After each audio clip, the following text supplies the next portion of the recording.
trouble at her college 3 states away. My parents got the call around 3 in the afternoon and were on the road by 4. Said they'd be back by tomorrow night at the latest. I'd never been alone in the house overnight before. We lived in a coastal area where the nearest neighbor was a quarter mile down the road. Around 8:30 that evening, a storm rolled in with heavy rain and wind rattling the windows. I was in the living room watching TV when the doorbell rang. I wasn't expecting anyone. I went to the front door and looked through the peephole. A girl, maybe around 20, was standing on the porch holding a bag of takeout. She was soaking with rain dripping off her jacket. I opened the door but kept the screen door locked between us and asked what she needed. She said she had a delivery for someone and read off a name I didn't recognize. I told her she had the wrong house. She looked confused, checked her phone, and insisted this was the address she'd been given.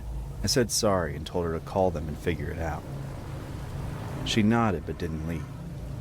She said the weather was awful and asked if she could wait inside until it cleared up a bit.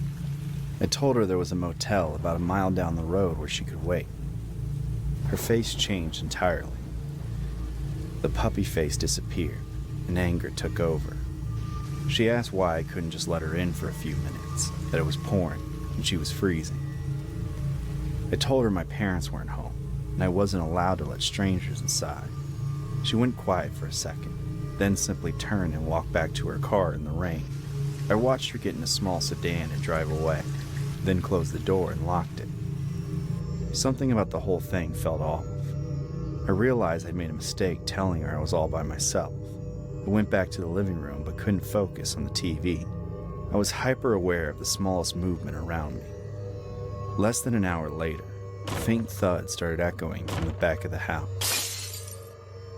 I got up, went to the kitchen, and looked out the window. A man was standing in the backyard, donning a black raincoat. He was tall, maybe in his 30s, and was trying to peek into the house. My heart started pounding. I ducked out of his direct line of sight and watched him move around. He walked past the back door, stopped, and knocked.